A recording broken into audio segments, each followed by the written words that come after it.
Welcome back, ladies and gentlemen. Mr. Shaw here, ready to go for our final video of our journey through Congress. Guys, this time we're going to talk about how a bill becomes a law and just all kinds of stuff that is related to that. So, lots of good stuff. Let's get going. All right, so the first thing you need to understand is that committees are probably the most important thing that are the biggest, most important part of Congress. Okay, if you're talking about a congressman and what they do, you are most likely talking about their work in a committee. So there's four types of committees. Okay, the first type is standing. These are permanent committees that are in both the House and the Senate. They're separate though.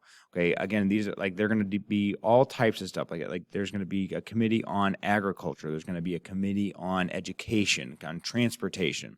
Okay, so whatever there are like things that need to be dealt with a lot. Okay, there's a standing committee for that.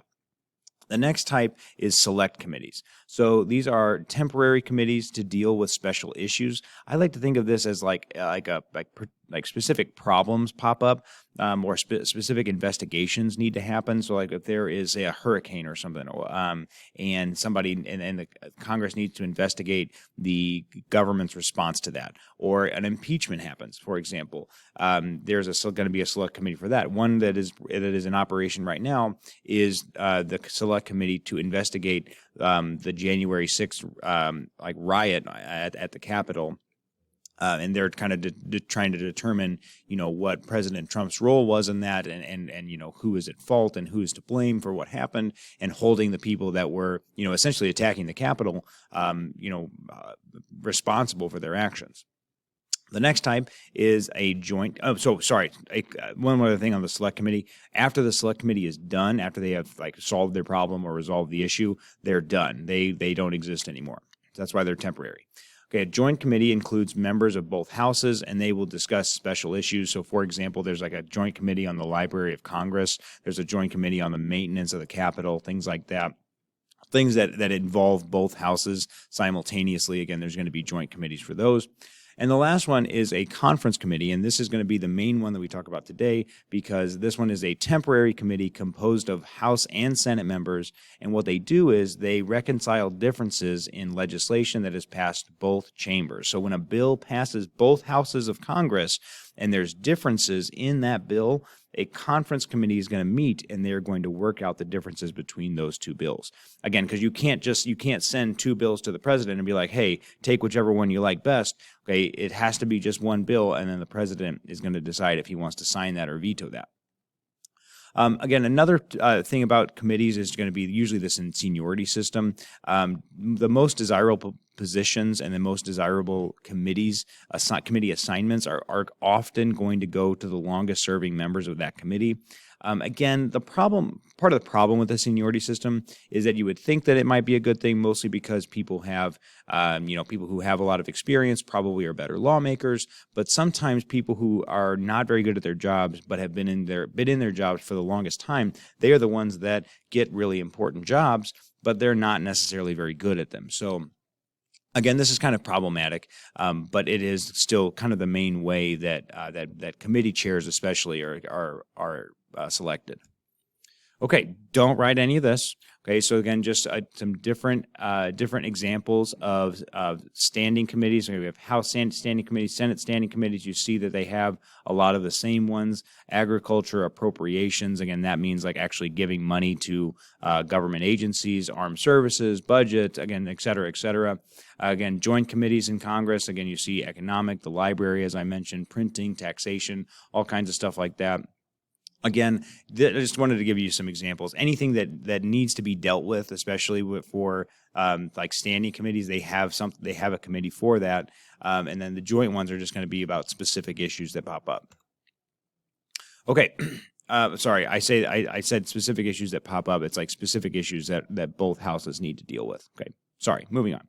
Okay, so what is a bill? A bill is a proposed law presented to either chamber of Congress. The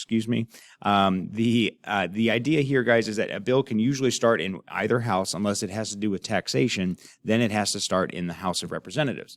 So bills fall into two categories. They have private bills that are concern individual people or places, basically people's claims against the government sometimes.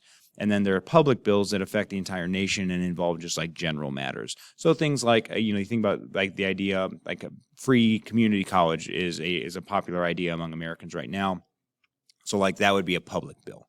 Okay, types of resolutions, again, these are joint resolutions or formal statements, and they are passed by both houses of Congress, and they will become law if signed by the president. So basically, if the president, the joint resolutions essentially are just laws, but sometimes if the president does something that Congress doesn't like, they can pass a joint resolution kind of saying this no longer exists or you can't do this.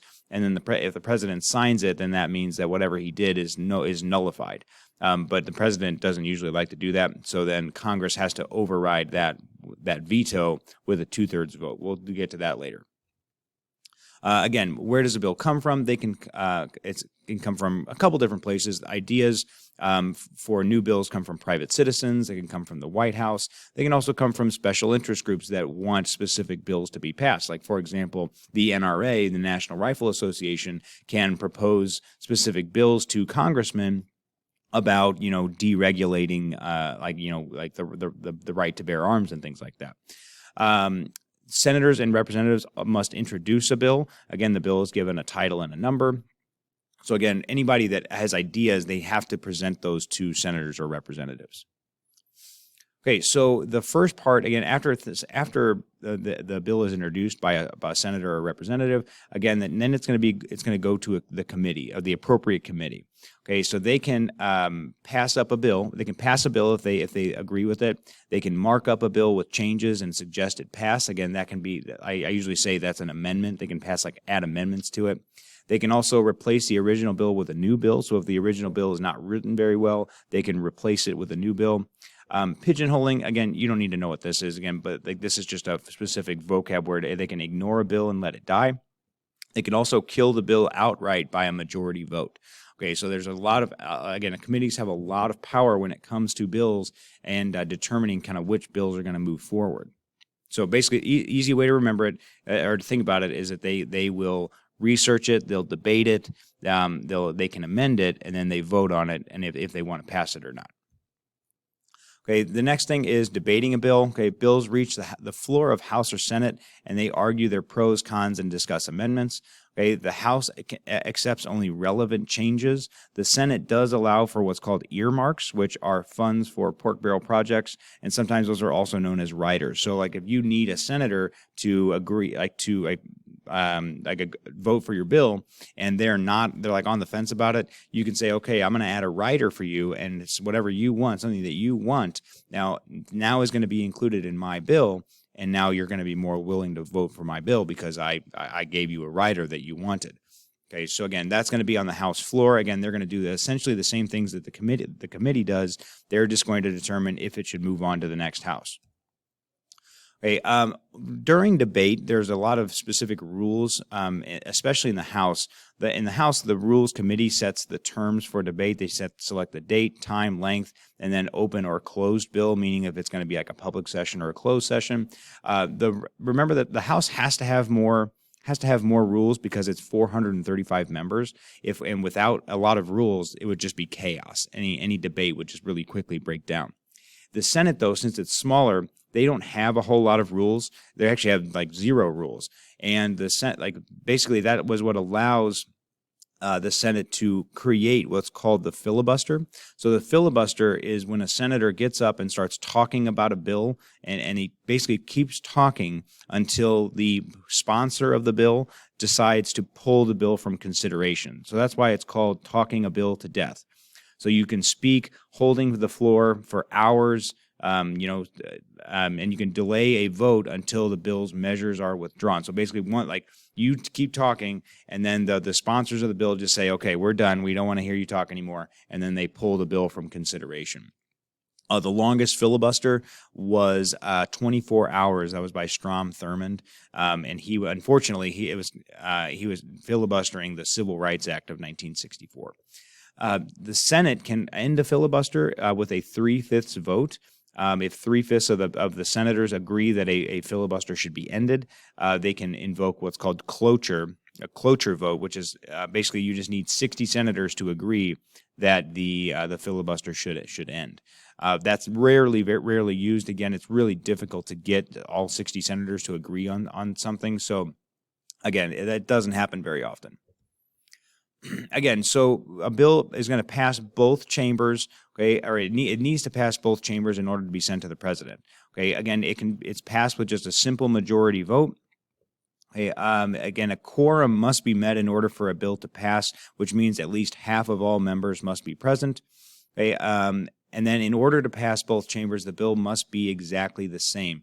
Now, again, this is what I mentioned earlier about the conference committee. If bills are not exactly the same, okay, they'll be sent to a conference committee. The conference committee will make them the same, work out all the differences, and then send the bill to the president. Well, and the House and the Senate, they approve the bills again. Whatever the new bill is, the one that the conference committee ironed out the differences for, they approve the bill, and then it goes back. Then it'll be sent to the president. Okay, so then the final action here is the presidential action. Okay, the president has three options. So he can sign a bill, and then that would just allow it to become law. He can veto the bill, which is just denying it from becoming law. There is a way to save the bill, though. Congress has the power to override that veto with a 2/3 vote of each house. So if it's a really popular bill and both houses of Congress think that it should be a law, they can override that veto with a 2/3 vote. The third thing the president can do is do nothing for 10 days. Again, in the Constitution, it says that he has 10 days to respond to a bill. So if Congress is in session at the end of those 10 days, the bill will become law without the president's signature. But if Congress is not in session at the end of those 10 days, that's a pocket veto. Again, that bill dies. Okay, so that's what I say when I say Congress adjourned. They're no longer in session at the end of the 10 days. That's called a pocket veto. That bill is dead. You cannot override that with a 2/3 vote. So there's a lot of incentive to get a bill to the president before 10 days being left in the session, so he can't use that pocket veto. And guys, oh my gosh, we did it! I made it. Hey, guys, thanks for hanging out with me. I appreciate you. We'll talk more about how a bill becomes a law, and we'll listen to the Schoolhouse Rock song, I'm Just a Bill, in class. Guys, thanks for hanging out. See you in the next video.